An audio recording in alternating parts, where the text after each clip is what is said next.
Hello everybody, and welcome to my first sketchbook flip through video.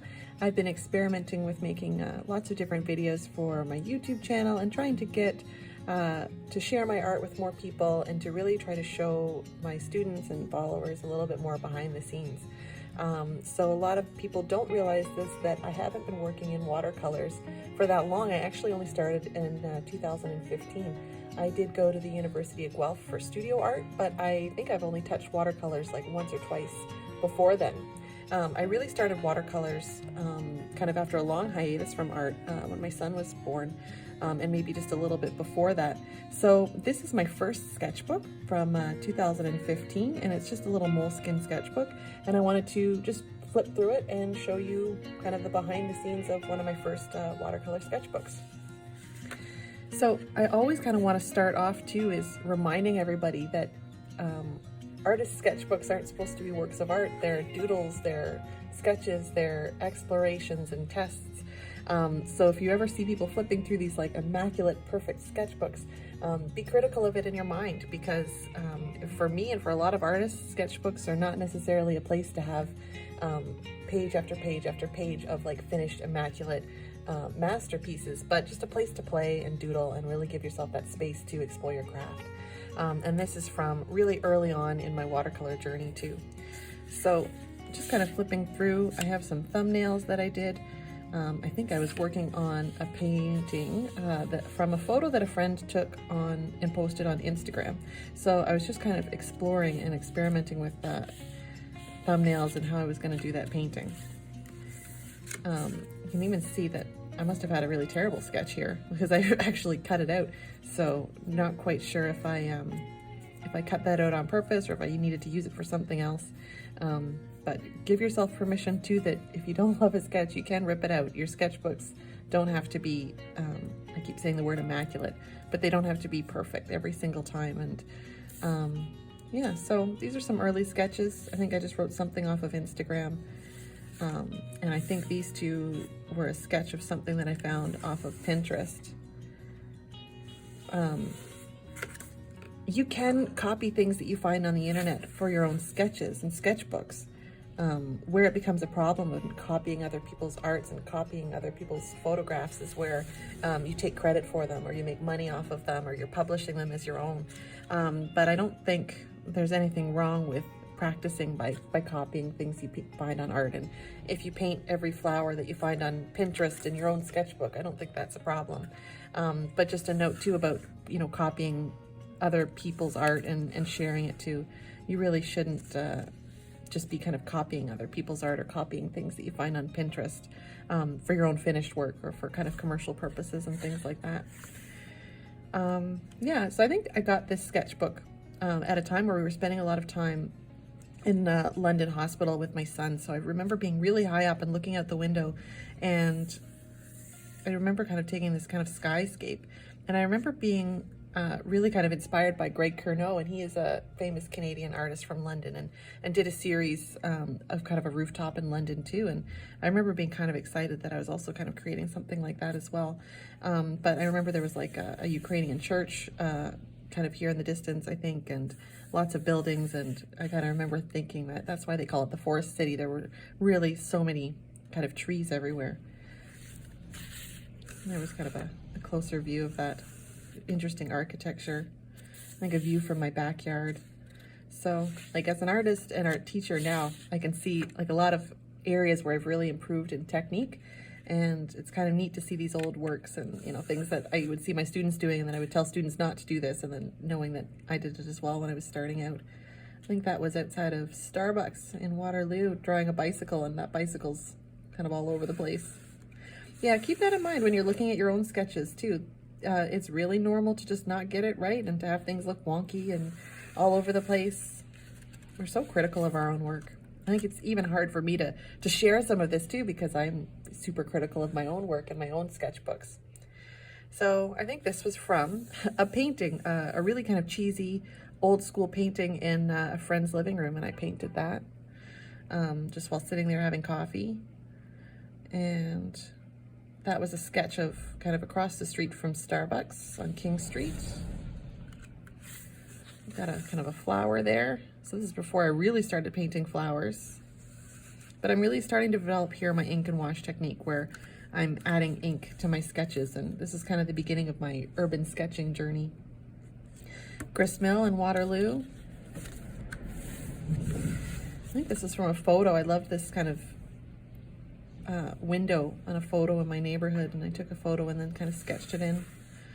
And I always laugh at this dog and kind of what is going on? It's a very kind of terrifying looking dog. I think I even wrote ugly dog. Didn't really work out the way I wanted to.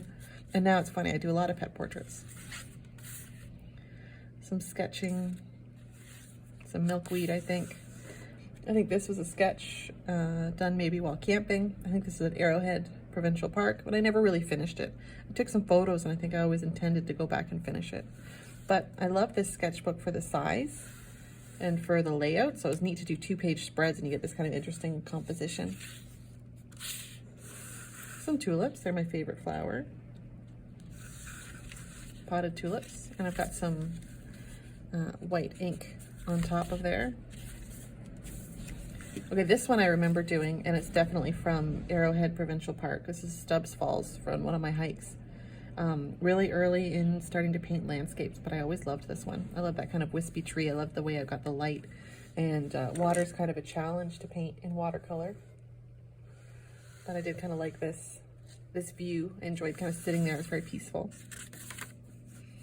And that was another one at that same provincial park by Roe Beach. So I loved kind of doing the landscape with the water.